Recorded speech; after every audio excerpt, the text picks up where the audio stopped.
Let's take a look at the 09-10 PFA Team of the Year and see what's happened to the players since. Joe Hart. What's happened to Joe Hart since? Christ, good question. Dumped in this team because of his heroics at Birmingham City, it wasn't enough to have him appear at the upcoming World Cup. Having to watch both Rob Green and a 40-year-old David James give performances that would have embarrassed their cat, Hart would eventually become England #1. This lad Shea given to Man City lifted a bunch of trophies before having his life ruined by a bald Catalan man. After a bunch of pointless loan deals, he's now wound up third choice at Burnley, nothing more than a goddamn shampoo salesman. Oh, and he's decided to coat half of his body in black ink. Still, it's not the worst Joe Hart tattoo. Some fella has to live the rest of his life with a Burnley bench warmer stuck in his left arm. Christ above, imagine trying to chat up a woman when you're wearing that, because I can imagine that is one massive bucket of ice water. Branislav Ivanovic. Back in 2009, Branislav Ivanovic was in his peak, a terrific defender for Chelsea. Since then, he's won everything there is to win in club football, had his heart shattered on live TV, nearly made 400 appearances for a club that nearly binned him after 6 months, and is now currently seeing out his career at the back arse of Russia with Zenit St. Petersburg. Thomas Vermaelen. Yes, there was once a time when Thomas Vermaelen could butter a sandwich without breaking his leg. There was once a time when he could have a shower without pulling a hammy. Nowadays, he's probably working down the local petrol station after finally being released following 5 years of bench warming at Barcelona. Before that, it was 5 years of being glued to the Arsenal treatment table, but hey,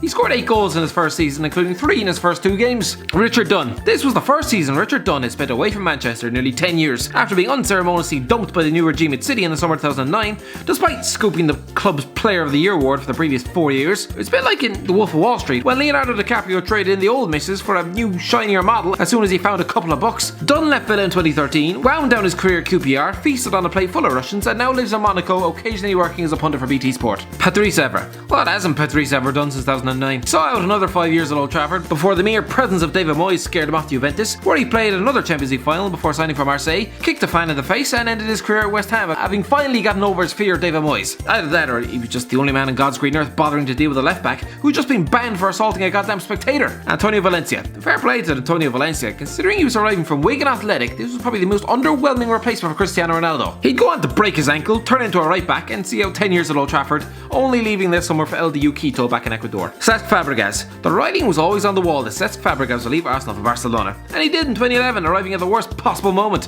when the club arguably had the strongest midfield partnership in the history of the club. And so he was back to England in 2014, ripping up any relationship he might have had with the Arsenal fans by signing for Chelsea, winning a couple of leagues there before rejoining Thierry Henry at Monaco in January. Darren Fletcher. This lad is probably going to retire, isn't he? But fair play to him. 7 years ago, the man could barely make it off the toilet, playing just 11 games for 2 seasons, having been struck down by ulcerative colitis illness. The fact he's managed to bounce back and make it at the age of 35, racking up 2 full 38-game seasons for West Brom before signing for Stoke in 2017, is nothing short of miraculous. James Milner. Considering James Milner made his Premier League debut at the age of 16, the man feels like he's been around forever. An Aston Villa midfielder in 2009, he signed for Man City the following year, win a bunch of trophies before ending up at Anfield on a free transfer in 2015. He's since reached 3 European finals, winning 1 of them. Wayne Rooney. I'll bet 10 years ago, Wayne Rooney did not envisage that within a decade he'd be slumming it off in the retirement league that is the MLS. Within a few months of the season ending, he was holding Manchester United to ransom, threatening to leave before changing his mind with a bumper new contract. Funny that. He'd hang on at Old Trafford until 2017, where he was flogged back where he came from, to the club he'd routinely taken the piss out of since leaving in 2004. He lasted a year before signing for DC United, where he is head and shoulders above everyone in the league. Didier Drogba.